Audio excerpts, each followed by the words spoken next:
Hello friends, welcome to home food zone. இன்றைக்கி இந்த வீடியோவில் நல்ல சாஃப்டான சூப்பரான ஒரு பிரேக்ஃபாஸ்ட் ரெசிபி ரொம்ப இன்ஸ்டண்ட்டாக நம்ம ஈஸியாக பண்ணலாம். இதை எப்படி சேர்ந்து நம்ம பார்க்கலாம். நல்ல ஒரு கார சட்னியோடையோ இல்லை சிக்கன் கிரேவியோடய சேர்த்து சாப்பிட்றதுக்கு சூப்பரான காம்பினேஷனாக இருக்கும். செய்கிறதுக்கு ஒரு மிக்சிங் பவுலில் 2 கப் அளவுக்கு ரவை எடுத்துக்கோங்க. எந்த கப்பில் நீங்கள் ரவை அளந்து எடுக்கிறீங்களோ அதே கப்பிலே மற்ற பொருள் எல்லாம் கரெக்டாக அளந்துக்கோங்க. 1 டீஸ்பூன் அளவுக்கு இது கூட சர்க்கரை சேர்த்துக்கோங்க.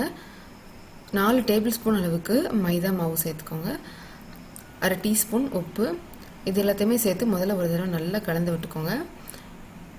மாவு எல்லாத்தையுமே நல்லா கலந்துட்டு இதில் 2 கப் அளவுக்கு தண்ணி ஊற்றிக்கணும். நல்ல சூடான தண்ணி சேர்த்துக்கோங்க. நல்லா ஒரு தடவை மிக்ஸ் பண்ணி விட்டுட்டு இந்த மாவு வந்து ஒரு 10 நிமிஷம் மட்டும் அப்படியே ஊற வச்சுருங்க. அதுக்குள்ளே ரவை பார்த்திங்கன்னா நல்லா சாஃப்டாக ஊறி வந்திருக்கும். 10 நிமிஷம் ஊறினதுக்கப்புறமா நம்ம பார்க்கலாம். பார்த்தீங்கன்னா தெரியும் ரவை நல்லா ஊறி இருக்கு. இதை எடுத்து அப்படியே ஒரு மிக்ஸி ஜாரில் மாற்றிக்கோங்க. இது நம்ம மாவாக அரைச்சி எடுக்கணும். இது கூட ஒரு 4 சின்ன வெங்காயம் இது சேர்த்துக்கலாம். 2 பல் பூண்டு, பெருசாக இருந்தால் 1 மட்டும் எடுத்துக்கோங்க, சின்னதாக இருந்தால் 2 பல் பூண்டு எடுத்துக்கோங்க. 1/2 டீஸ்பூன் அளவுக்கு ஈஸ்ட் எடுத்துக்கோங்க, இது சேர்த்துக்கலாம்.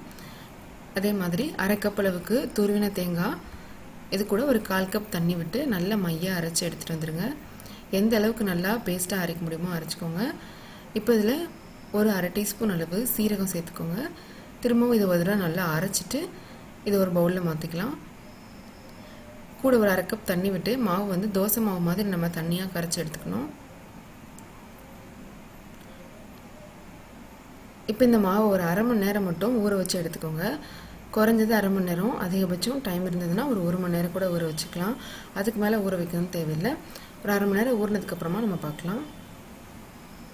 இப்போ பார்த்தீங்கன்னா மாவு நல்லா ஊறி வந்திருக்கு. திரும்ப நல்லா ஒரு தடவை இந்த மாதிரி கிளறி விட்டுட்டு இது நம்ம சுட்டு எடுக்கலாம். சுடுறதுக்கு ஒரு பேன் சூடு பண்ணிக்கோங்க. இதில் அடியில் லேசாக எண்ணெய் தடவை விட்டுக்கலாம். இந்த மாதிரி மாவு எடுத்து சேர்த்துக்கோங்க. தேய்க்கக்கூடாது, அப்படியே சேர்த்துட்டு இப்படியே விட்டுறணும். அப்போ தான் நமக்கு நல்லா சாஃப்டாக ஃப்ளஃபியாக வரும். இப்போ இதை மூடி வச்சு 1 நிமிஷத்துலேருந்து 1 நிமிஷம் லோ ஃப்ளேமில் வச்சு வேக வச்சு எடுத்துக்கோங்க. இதை நம்ம திருப்பி போடக்கூடாது. நம்ம இந்த மாதிரி மூடி வச்சு வேக வச்சா 2 சைடும் ஒன்று போல் வெந்து கிடைக்கும்.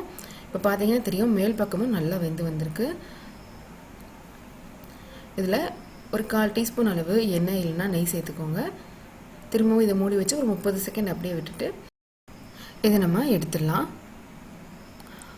பார்த்தீங்கனாலே தெரியும் எவ்வளோ நல்லா சாஃப்டாக வந்திருக்குன்னு.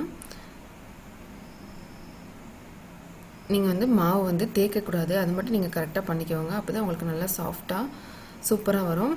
ஒரு வேளை உங்களுக்கு அன்னிவனாக இருக்கிற மாதிரி தெரிஞ்சதுன்னா லேசாக அந்த மாதிரி தட்டி மட்டும் விடுங்க. இப்போ இதே மாதிரி எல்லாத்தையுமே நீங்கள் சுட்டு எடுத்துக்கோங்க.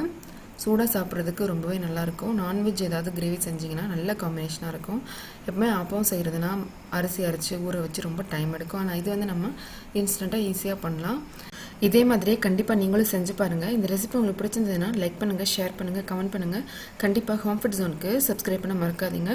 இதே போல் நல்ல ரெசிபியோட நாளைக்கு உங்களை மீட் பண்ணுறேன். அது வரைக்கும் பாய்.